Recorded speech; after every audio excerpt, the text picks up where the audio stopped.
आम्ही डाळिंबीसाठी चाललोय. अभिषेक मी एका गंभीर विषयावर चर्चा करण्यासाठी आम्ही दोघं बसलोय की नवीन जी पिढी आहे बऱ्यापैकी बिगर लग्नाची राहिली आहे. तर अभिषेक याच्याविषयी काय म्हणायचं तुम्हाला?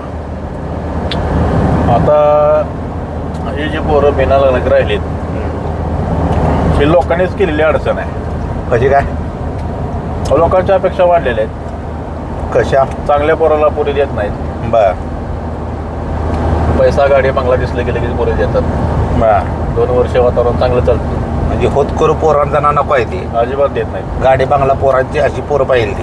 त्यांना ऑलरेडी सेट जे असेल त्यांना ते मुली देतात. आणि जे पोरग चांगलं आहे किंवा काम करून कमवत आहे बाबा त्या पुढं भविष्य अजून त्याला किती वर्ष घडवा म्हणजे आयुष्य बनले पुढे काय पण करू शकतो. बर अशा मुलांना मुली भेटत नाहीत. तुम्हाला असं म्हणायचं आहे का की आता जज करण्यापेक्षा पोरगा कसा आहे बघून राईट पोराचं कर्तृत्व बघा थोडक्यात आता बघू नका. 100% बघितलं पाहिजे. कारण वय असतं समजा लग्नाचं 24 ते 28 पर्यंत आपण करतो सर्वसामान्यपणे लग्न. त्या लग्नामध्ये तुम्ही असं 24व्या वर्षी मुलाकडनं गाडी बंगल्याची अपेक्षा करू नका. हे पूर्ण चुकीचं आहे. आणि 24व्या वर्षी जी मुलं होतकरू आहेत ते 100% त्यांचं चालूच असतं. येणाऱ्या 5-6 वर्षात किंवा 7-8 वर्षात नक्कीच ते गाडी बंगला घेतील. पण भविष्याचा विचार करून मुलीच्या आईवडिलांनी मुलांना मुली दिल्या पाहिजेत. अगदी खरं आहे. कारण रोज डाळिंबाचा व्हिडिओ टाकतोय आम्ही. आज म्हणले गाडी चाललोय तसंच टाईम पण आहे. एक विषय वेगळा जरा डोक्यात आला आणि ही समाजात एक भयानक वास्तव बेकार झाले. कारण चांगल्या मुलांना पण मुली भेटत नाहीत. ज्यांच्याकडे ऑलरेडी सेट आहे त्यांना मुली दिल्या जातात. पण भविष्य कोणी सांगू शकत नाही. म्हणजे 24व्या वर्षी शिक्षण पूर्ण केलेल्या पोरांना नोकरी करायच्या अगोदर जर लग्न करायला लावलं तर तो म्हणजे खसवा राहणार आहे ना. बरोबर ना? हा बरोबर आहे. ज्या मुलाने शून्यातनं निर्माण केलेलं आहे त्याला त्या परिस्थिती जाणीव असते आणि 100% पुढे जाऊन तो सक्सेस होतोच. यात काही वाद नाही. अशा मुलांना मुली दिल्या तरच कल्याण होईल. नाही असं मी म्हणत नाही की बाबा सगळं सेट असताना मुली दिल्या म्हणजे काही ते काय खराब असते असं नाही. पण एका दुसरं असं होतंच की परत पश्चाताप करण्याची वेळ येते. चाललंय ते योग्य नाही चाललं असं म्हणायचं. हा बऱ्यापैकी साधारण एका गावामध्ये बिगर लागण्याची पोरी किती निघते रे?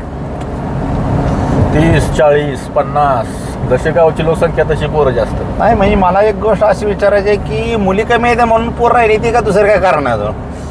मुली आहेत त्यांच्या अपेक्षा किंवा घरच्यांच्या अपेक्षा नाही जर या उघड तर पोराने विचार केला तर बाबा लग्नच करायला नाही ती मग राहिलेल्या मुलीचं काय करणार ती?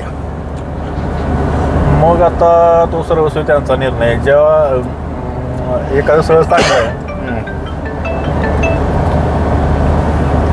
तर जास्त विचार न करता दिलं पाहिजे असं माझं म्हणणं आहे. बर मुलगा चांगला असेल तर हा गावाकडच्या ठिकाणी एक समजा 20-25 हजाराची नोकरी एखादा मुलगा करतोय.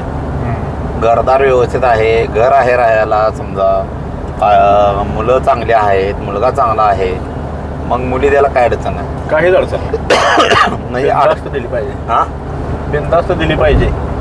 ओके. कारण गावच्या लेवलला 25-30 हजार पगार म्हणजे शहरातला 50 हजार पगार आहे. ओके. आणि इकडे खर्च बी नाही ना एवढा. शेतीवाडी असेल तर अतिउत्तम. इकडे खर्च त्यात डाळिंब बागायतदार असेल तर एकच नंबर. आला आपल्या लाईनवर माघारी. एक विशेष म्हणजे कुठे बी गेलं तर डाळिंबा माघारी येते माणूस. कारण आता जर बघितलं तर पिकात सगळ्यात प्रॉफिटेबल पीक म्हणजे सध्या डाळिंब आहे आणि सर्वांना डाळिंबाचं वेड लागलेला आहे. डाळिंबाशिवाय पैसा नाही. ओके.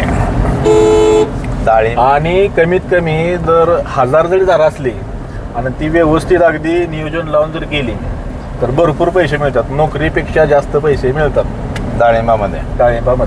ओके. म्हणजे सल्ला द्यायला काय अडचण नाही की डाळिंबावर नवरा असला तर चालेल, डोळं झाकून केलं तरी चालतंय लग्न. बरोबर ना. थोडक्यात डाळिंबाला म्हणण्यापेक्षा शेती चांगली असेल तर देऊ शकता, काय अडचण नाही. पण मुलींना शेती नाही करायची ना आजकालच्या.